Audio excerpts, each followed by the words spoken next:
Hi everyone, welcome to Suhari Gowda's channel. ಈ video ನಿಮಗೆ ಇಷ್ಟ ಆದರೆ ಒಂದು ಲೈಕ್ ಮಾಡಿ, ಸಬ್ಸ್ಕ್ರೈಬ್ ಮಾಡಿ, ಅಲ್ಲೇ ಇರೋ ಬೆಲ್ಲೈಕನ್ನು ಕ್ಲಿಕ್ ಮಾಡಿ. ನಾನು ಈ ವಿಡಿಯೋದಲ್ಲಿ ನನ್ನ ಮಂಗಳವಾರದ ದಿನಚರಿನ ನಿಮ್ಮ ಜೊತೆ ಶೇರ್ ಮಾಡ್ಕೋತಾ ಇದ್ದೀನಿ. ನಾನು ಮಂಗಳವಾರ ನೋಡಿ ಇಲ್ಲಿ ಮಾರ್ನಿಂಗೇ 8:30ಗೆ ನಾನು ಇಲ್ಲಿ ಲ್ಯಾಬ್ ಹತ್ರ ಬಂದಿದ್ದೀನಿ. ಇಲ್ಲಿ ಕ್ಲಿನಿಕ್ ಮತ್ತು ಲ್ಯಾಬ್ ಎರಡೂ ಇದೆ.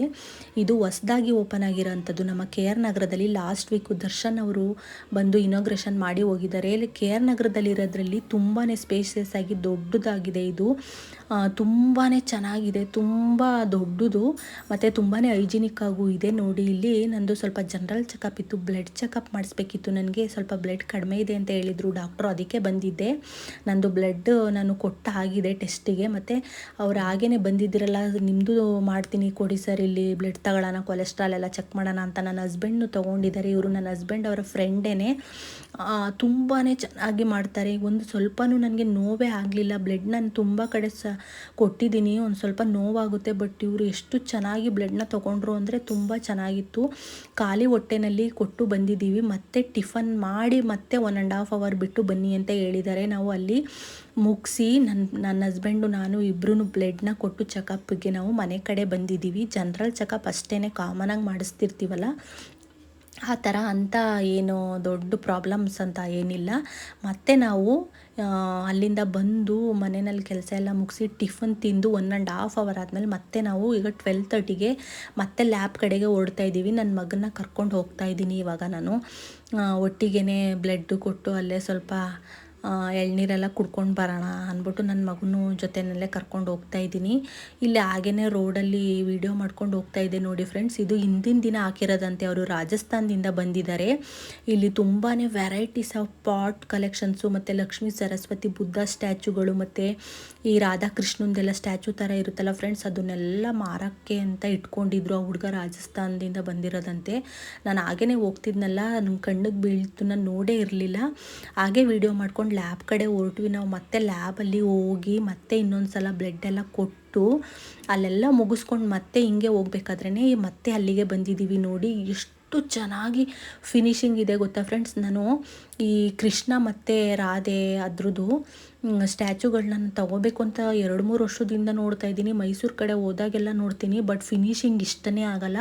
ಫಿನಿಶಿಂಗ್ ಇಷ್ಟ ಆದರೆ ಕಲರ್ ಇರಲ್ಲ, ವೈಟ್ ಅಥವಾ ಪಿಂಕ್ ಆ ಥರ ಯಾವುದಾವುದೋ ಕಲರ್ಸ್ ಇರುತ್ತೆ. ಹಾಗಾಗಿ ನಾನು ತೊಗೊಂಡೇ ಇರಲಿಲ್ಲ. ಇಲ್ಲಂತೂ ನೋಡಿದ ತಕ್ಷಣ ತುಂಬಾ ಇಷ್ಟ ಆಯಿತು. ಒಂದು 10 ಕಲರ್ಸಲ್ಲಿ ಇತ್ತು ಕೃಷ್ಣ ಮತ್ತು ರಾಧೆದು ಅದು ಸ್ಟ್ಯಾಚು. ತುಂಬಾ ಚೆನ್ನಾಗಿತ್ತು. ಮತ್ತು ಹಸುಗಳು, ಈ ಎತ್ತು ಅಂತ ಹೇಳ್ತಾರೆ ನೋಡಿ, ಅದು ಪೇರಲ್ಲಿ ಇತ್ತು. ತುಂಬಾ ಚೆನ್ನಾಗಿತ್ತು. ಇವ್ರಿಗಂತೂ ಕನ್ನಡ ಬರಲ್ಲ. ನಾನು ಹಿಂದಿನಲ್ಲಿ ಹಾಗೆ ಹೀಗೆ ಅಂದ್ಕೊಂಡು ಅವ್ರ ಜೊತೆ ಏನೋ ಕಮ್ಯುನಿಕೇಟ್ ಮಾಡ್ಕೊಂಡು ಮಾತಾಡ್ತಾ ಇದ್ದೀನಿ. ಯಾವ ಕಲರ್ ಕಾಂಬಿನೇಷನಲ್ಲಿ ತೊಗೊಳ್ಳೋದು, ನನಗೆ ಅಲ್ಲಿರೋ ಕಾಂಬಿನೇಷನಲ್ಲಿ 3 ಕಲರ್ ಕಾಂಬಿನೇಷನ್ ಇಷ್ಟ ಆಯಿತು. ಆ 3 ಪಕ್ಕ ನಿಲ್ಲಿಸಿ ನನ್ನ ಹಸ್ಬೆಂಡ್ಗೆ ಕೇಳ್ತಾ ಇದ್ದೀನಿ. ನನ್ನ ಹಸ್ಬೆಂಡ್ನ ನನ್ನ ಮಗನ ಇದನ್ನು ತೊಗೊಳ್ಳೋದು ಅದನ್ನು ತೊಗೊಳ್ಳೋದು ಅಂತ. ಟೋಟಲಾಗಿ ಒಂದು ಕಾಂಬಿನೇಷನ್ ಎಲ್ಲರಿಗೂ ಇಷ್ಟ ಆಗಿ ನಾನು ಅದನ್ನು ಪರ್ಚೇಸ್ ಮಾಡಿದ್ದೀನಿ. ತುಂಬಾ ಚೆನ್ನಾಗಿದೆ. ನಾನು ಇದುವರೆಗೂ ಮೈಸೂರು ಕಡೆ ಹೋದಾಗೆಲ್ಲ ನೋಡಿರೋದ್ರಲ್ಲೆಲ್ಲ ದಿ ಬೆಸ್ಟ್ ಅಂತಲೇ ಹೇಳ್ಬೋದು. ನೋಡಿ ಎಷ್ಟು ಚೆನ್ನಾಗಿದೆ. ಫಿನಿಶಿಂಗು ಅಷ್ಟೇ ತುಂಬಾ ಚೆನ್ನಾಗಿದೆ. ನಾನು ಇದನ್ನು ಪರ್ಚೇಸ್ ಮಾಡಿದ್ದೀನಿ. ಮತ್ತು ಇದೆರಡು ಪಾರ್ಟ್ಗಳನ್ನೂ ತೊಗೊಂಡೆ. ಇದು ಅಷ್ಟೇ ಕಲರ್ ಕಾಂಬಿನೇಷನ್ ತುಂಬಾ ಚೆನ್ನಾಗಿತ್ತು. ಇಲ್ಲಿ ನೋಡಿ, ಇದು ಎತ್ತು ಪೇರಲ್ಲಿ ಇತ್ತು. ಇದನ್ನೆಲ್ಲ ಇಟ್ಕೊಳ್ಳೋಕೆ ನಮ್ಮ ಮನೆಯಲ್ಲಿ ಜಾಗ ಇಲ್ಲ. ಎಲ್ಲ ತೊಗೋಬೇಕು ಅಂತ ಆಸೆ, ಬಟ್ ನಮ್ಮ ಮನೆಯಲ್ಲಿ ಜಾಗನೇ ಇಲ್ಲ. ಮತ್ತು ಅವರಂತೂ ತುಂಬಾ ಕಾಸ್ಟ್ಲಿ ಹೇಳ್ತಾರೆ, ನೀವು ಬಾರ್ಗಿನ್ ಮಾಡಿ ನೋಡಿ ತೊಗೋಬೇಕು. ನಾನು ಪಾಪ ಜಾಸ್ತಿ ಬಾರ್ಗಿನ್ ಮಾಡೋದಕ್ಕೆ ಹೋಗಲಿಲ್ಲ. ಪಾಪ ಅವರು ಬಿಸಿಲಲ್ಲಿ ಒಣಗ್ತಾ ರಾಜಸ್ಥಾನದಿಂದ ಬಂದಿದ್ದಾರೆ ಅಂದ್ಬಿಟ್ಟು ನಾನು ಅಷ್ಟೋ ಸ್ವಲ್ಪ ಬಾರ್ಗಿನ್ ಮಾಡಿಕೊಂಡು ಅವ್ರ ಜೊತೆ ಹಿಂದಿನಲ್ಲಿ ನನಗೆ ಮಾತಾಡೋಕ್ಕೆ ಬರಲ್ಲ, ಅದನ್ನೆಲ್ಲ ಮುಗಿಸ್ಕೊಂಡು ಹಂಗೋ ಹಿಂಗೋ ಮಾಡಿ ಪಾರ್ಟ್ ಮತ್ತು ಅದನ್ನು ತೊಗೊಂಡು ಮನೆಗೆ ಬಂದೆ. ಮನೆಗೆ ಬಂದು ನೋಡಿ, ಇದು ಮಾರ್ನಿಂಗ್ ನಾನು ಬ್ರೇಕ್ಫಾಸ್ಟ್ನ ಸಿಂಪಲ್ಲಾಗಿ ಮಾಡ್ಕೊಂಡಿದ್ದೆ. ಟೊಮೆಟೊ ಪಲಾವ್, ಅದನ್ನು ನಿಮ್ಮ ಜೊತೆ ಶೇರ್ ಮಾಡ್ಕೋತಾ ಇದ್ದೀನಿ. ಇದಂತೂ ತುಂಬಾ ಟೇಸ್ಟಿಯಾಗಿರುತ್ತೆ. ಈ ಟೊಮೆಟೊ ಪಲಾವ್ಗೆ ನೋಡಿ, ಇಲ್ಲಿ ನಾನು ಮಸಾಲೆಗಳನ್ನೆಲ್ಲ ಹುರ್ಕೋತಾ ಇದ್ದೀನಿ. ಈರುಳ್ಳಿ, ಬೆಳ್ಳುಳ್ಳಿ, ಗೋಡಂಬಿ, ಟೊಮೆಟೊ, ಕೊತ್ತಂಬರಿ ಸೊಪ್ಪು ಮತ್ತು ಹಾಲ್ ಸ್ಪೈಸಸ್ಸು, ಪುದೀನ ಸೊಪ್ಪು, ಅರಿಶಿನ ಪುಡಿ, ಉಪ್ಪು ಮತ್ತು ಖಾರದ ಪುಡಿ, ಇದು ಹಸಿ ಕಾಯಿ ತುರಿ ಮತ್ತು ಬೆಳ್ಳುಳ್ಳಿ, ಶುಂಠಿ ಅದನ್ನೆಲ್ಲ ಹಾಕ್ಕೊಂಡು, ಗೋಡಂಬಿ ಅದನ್ನೆಲ್ಲ ಹಾಕ್ಕೊಂಡು ನೀಟಾಗಿ ಮಸಾಲೆನ ಎಣ್ಣೆನಲ್ಲೇ ಹುರ್ಕೋಬೇಕು. ನಾವು ಇದಕ್ಕೆ ಯಾವುದೇ ರೀತಿಯಾದ ತರಕಾರಿಗಳನ್ನ ಆ್ಯಡ್ ಮಾಡದೇ ಇರೋದ್ರಿಂದ ಈ ಮಸಾಲೆಯಿಂದನೇ ಇದಕ್ಕೆ ಟೇಸ್ಟ್ ಬರುತ್ತೆ. ನೋಡಿ, ಅದೆಲ್ಲ ಫ್ರೈ ಆದಮೇಲೆ ಒಂದು 10 ನಿಮಿಷ ಅದನ್ನು ಹಾರಕ್ಕೆ ಇಟ್ಟು ನಂತರ ಮಿಕ್ಸರ್ ಜಾರ್ಗೆ ಹಾಕ್ಕೊಂಡು ಅದನ್ನು ಫೈನಾಗಿ ಪೇಸ್ಟ್ ಮಾಡ್ಕೊಂಡು ಬರಬೇಕು. ನಾನಿಲ್ಲಿ ನೋಡಿ ರುಬ್ಕೊಂಡು ಬಂದಿದ್ದೀನಿ. ಅದು ರುಬ್ಕೊಂಡು ಬಂದ ತಕ್ಷಣ ನಾನಿಲ್ಲಿ ಕುಕ್ಕರ್ನ ಇಟ್ಟಿದ್ದೀನಿ. ಕುಕ್ಕರ್ಗೆ ಒಂದು 4 ಟೇಬಲ್ ಸ್ಪೂನಷ್ಟು ಎಣ್ಣೆನ ಹಾಕಿ ಅದಕ್ಕೆ ಒಗ್ಗರಣೆಗೆ ಈರುಳ್ಳಿನ ಹಾಕಿ ನಾವೇನು ರುಬ್ಕೊಂಡಿದ್ವಿ ಆ ಮಸಾಲೆನೆಲ್ಲ ಹಾಕ್ಕೊಂಡು ಸ್ವಲ್ಪ ಫ್ರೈ ಮಾಡ್ಕೊಂಡ್ರೆ ಸಾಕು.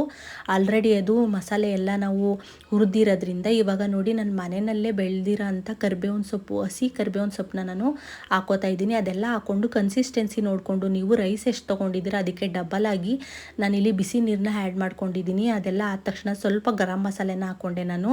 ಅದಾದಮೇಲೆ ನೋಡಿ ನೆನೆಸಿಟ್ಕೊಂಡಿದ್ದೆ ಹಾಫ್ ಆನ್ ಅವರ್ ಮುಂಚೆನೇ ನೆನೆಸಿಟ್ಕೊಂಡಿರೋ ರೈಸ್ನ ಹಾಕಿ ನೀಟಾಗಿ ಅದನ್ನೆಲ್ಲ ತಿರುವಿ 2 ವಿಸಲ್ ತೊಗೊಂಡ್ರೆ ಸೂಪರ್ ಟೇಸ್ಟಿಯಾಗಿರೋಂಥ ನಮ್ಮ ಟೊಮೆಟೊ ಪಲಾವ್ ಸಖತ್ತಾಗಿ ರೆಡಿಯಾಗಿ ಹೋಗುತ್ತೆ. ನೀವು ಒಮ್ಮೆ ಟ್ರೈ ಮಾಡಿ ನನಗೆ ಕಾಮೆಂಟ್ ಬಾಕ್ಸಲ್ಲಿ ಕಾಮೆಂಟ್ ಮಾಡಿ. ನೋಡಿ ಈ ವಿಡಿಯೋ ನಿಮಗೆ ಇಷ್ಟ ಆದರೆ ಲೈಕ್ ಮಾಡಿ, ಶೇರ್ ಮಾಡಿ, ಸಬ್ಸ್ಕ್ರೈಬ್ ಮಾಡಿ. ಮುಂದಿನ ವಿಡಿಯೋದಲ್ಲಿ ಸಿಗೋಣ. Take care. Bye bye friends.